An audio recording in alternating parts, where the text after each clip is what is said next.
Hai, jumpa lagi dengan channel My Random 95. Kali ini Mimin akan membawa kabar terbaru dari New S nih guys.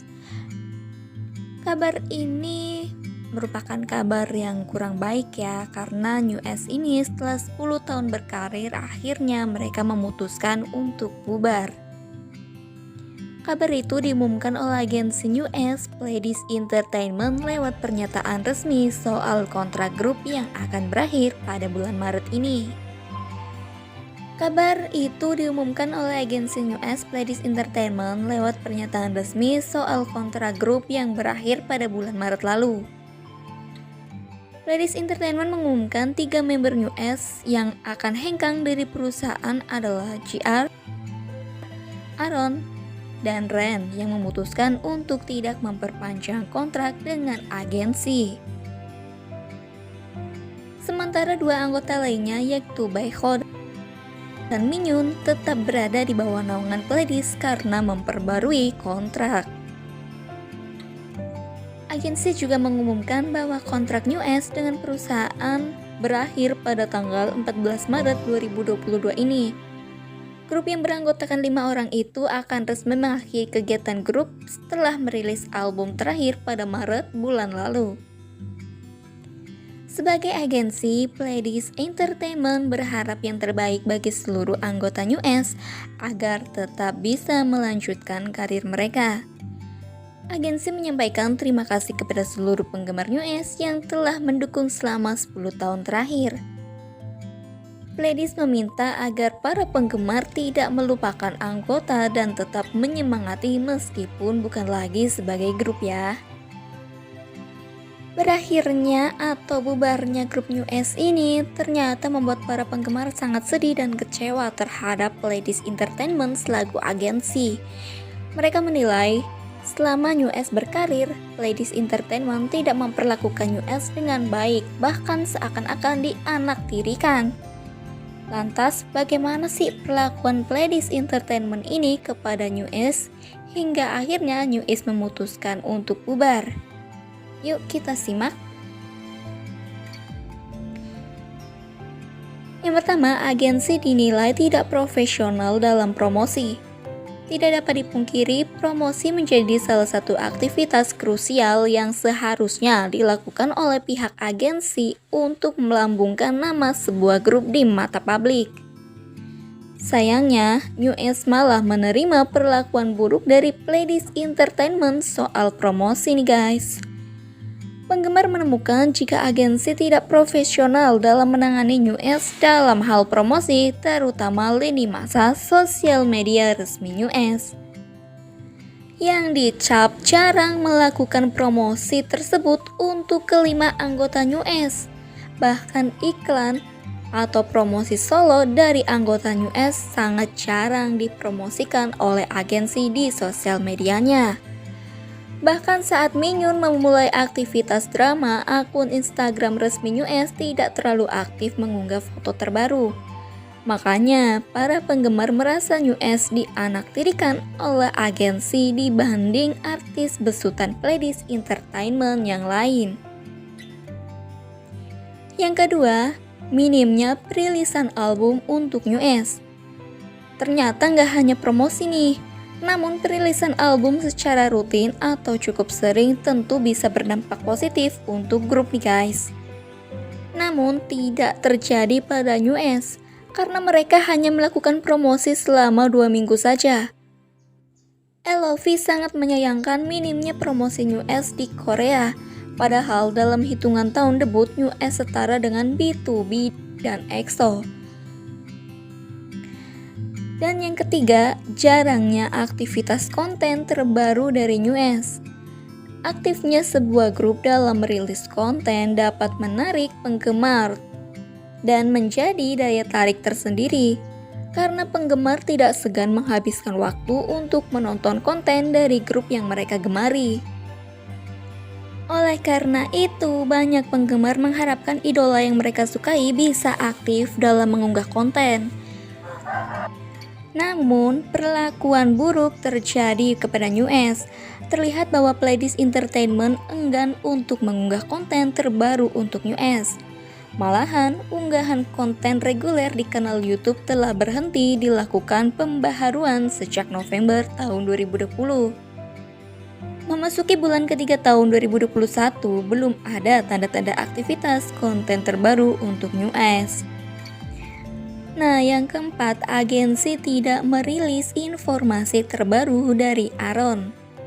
Pada awal Januari 2021, salah satu anggota NU'EST yang berasal dari Amerika, yakni Aaron NU'EST, dikabarkan mengalami masalah psikologis. Ia memilih vakum sementara dari kegiatan grup demi memulihkan kondisi kesehatan mentalnya. Saat kabar buruk ini menyebar ke publik, Pledis Entertainment merilis pernyataan resmi, namun setelah itu, agensi sama sekali tidak menyampaikan informasi terkini tentang masalah psikologis yang dialami oleh Aaron. Penggemar sangat mengharapkan agensi bisa memberitahu kabar terbaru tentang Aaron melalui akun sosial media resmi mereka. Sayangnya, harapan penggemar itu tidak pernah terwujud dan semakin dibuat kecewa dengan perlakuan buruk lainnya yang diterima oleh NU'EST. Nah, masalah selanjutnya yaitu agensi tidak memperhatikan busana NU'EST. Berprofesi sebagai idol K-pop di Korea Selatan, pemilihan busana yang baik sangat menentukan image sebuah grup.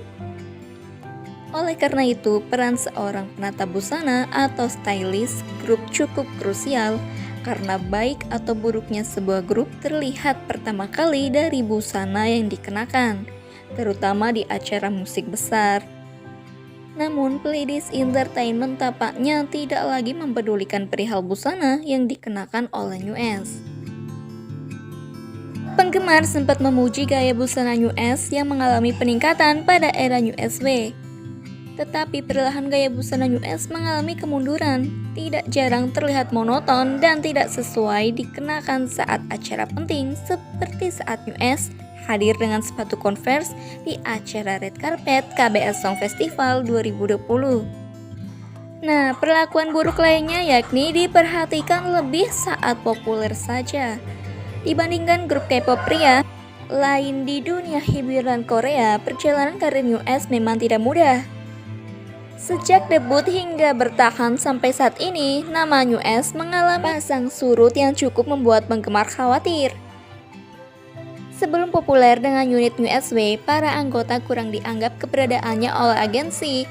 Namun setelah popularitas mereka menanjak pesat di tahun 2017 silam, keempat anggota NU'EST, yakni JR, Baekho, Ren, dan Aaron mengungkapkan bahwa sikap CEO Pledis Entertainment mengalami perubahan hanya karena mereka semakin tenar saat itu. Nah, masalah selanjutnya adalah agensi tidak mengapresiasi kerja keras NU'EST. Tidak hanya minim promosi dan perilisan album, tapi agensi juga dinilai oleh penggemar kurang mengapresiasi kerja keras NU'EST. Tidak hanya minim promosi dan perilisan album, tapi agensi juga dinilai oleh penggemar kurang mengapresiasi kerja keras NU'EST. Ditambah dengan kabar bahwa Pledis Entertainment termasuk salah satu agensi yang tidak mau mengeluarkan uang lebih untuk membayar penulis lagu atau produser. Baekho, JR, dan Bumsu menjadi orang di belakang layar saat memproduksi lirik dan aransemen musik dari lagu-lagu NU'EST yang cukup hit seperti Love Me, Call Me Back, dan I'm in Trouble. Makanya, gak heran kalau NU'EST bisa meraih penghargaan di kategori Bonsang Award dalam acara Seoul Music Award. Namun, berita penghargaan atau foto terbaru saat NU'EST menerima penghargaan tidak diunggah oleh pihak agensi. Oleh karena itu, penggemar melihat kerja keras NU'EST selama ini kurang mendapat dukungan penuh dari Pledis Entertainment selaku agensi. Selanjutnya, perlakuan agensi tidak merilis atribut akhir tahun NU'EST. Perlakuan buruk NU'EST dari agensi semakin terlihat jelas ketika penggemar menemukan kesenjangan yang terjadi antara NU'EST dengan grup K-pop lain besutan Pledis Entertainment dan yang bernaung di bawah label akuisisi Big Hit Entertainment.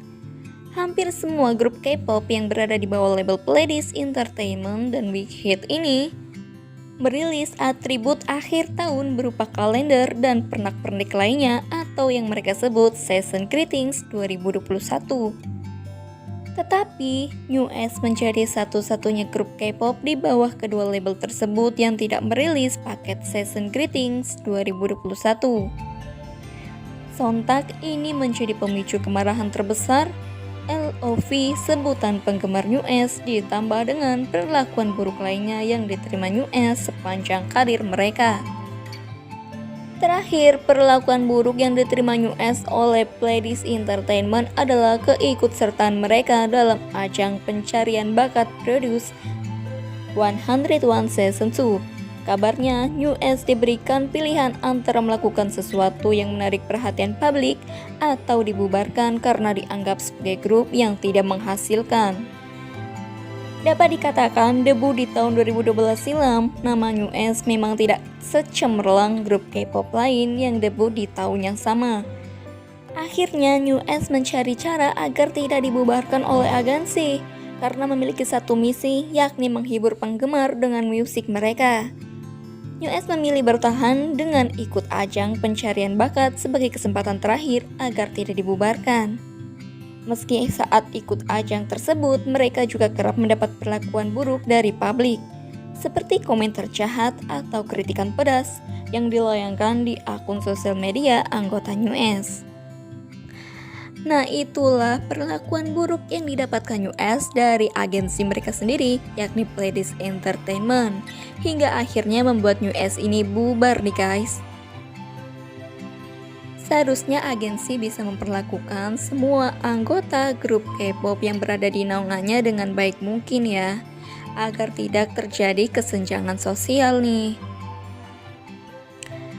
Semoga para anggota NU'EST bisa sukses di jalan mereka masing-masing dan selalu support anggota NU'EST agar mereka lebih semangat lagi dalam menjalani karir mereka ya guys.